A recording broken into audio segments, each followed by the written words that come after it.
4 mars 2023. Grande célébration à Mamas. À Talanagive, le Stade Barréa de Mamas a accueilli aujourd'hui la célébration de la Journée internationale des droits de la femme sous le haut patronage de la première dame Mial Raduel. Une journée placée sous le thème « Une fille éduquée, une femme autonome, garante du développement durable ». Le défilé des associations féminines issues de toutes les régions ainsi que des représentantes des institutions et organismes non gouvernementaux a été le point d'orgue de cette cérémonie. Au total, 600 associations ont participé à cette grande parade avec la présence du président de la République, André Duel. Les femmes méritent amplement d'être honorées pour leur force, leur abnégation et leur résilience et chaque femme mérite le respect, a déclaré le chef de l'État à cette occasion.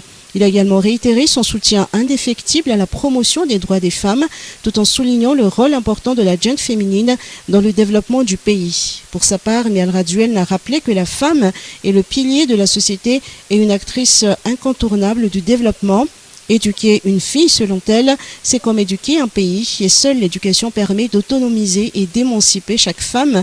Elle a insisté sur le fait que la femme du XXIe siècle occupe une place prépondérante dans la communauté malgache. Catherine Colonna, la MAE française attendue en avril. La ministre française des Affaires étrangères, Catherine Colonna, est attendue en Tenerife pour avril prochain, rapporte un site français. Cette visite de la chef de la diplomatie française sera axée sur le renforcement de la coopération entre la France et Madagascar, notamment dans le cadre de l'appui au développement. En effet, à l'occasion de cette visite, de nouvelles conventions seront signées entre les deux gouvernements.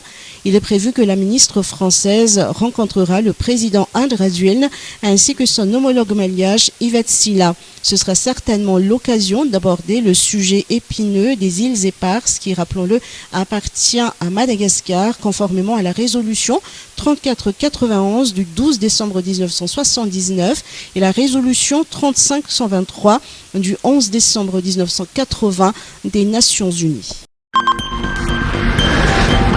Direction de la surveillance douanière, prise de fonction du directeur général. La direction de la surveillance douanière qui remplace le service de la surveillance douanière est désormais opérationnelle avec la prise de fonction de son directeur général, Irlala Augusta Rangian-Wales. La création de cette nouvelle direction a pour vocation de poursuivre les efforts et de renforcer la lutte contre l'exportation et l'importation de marchandises de contrebande, mais également de protéger les richesses nationales. Elle s'inscrit également dans la mise en œuvre du plan stratégique 2020-2023 qui porte sur la modernisation de l'administration douanière.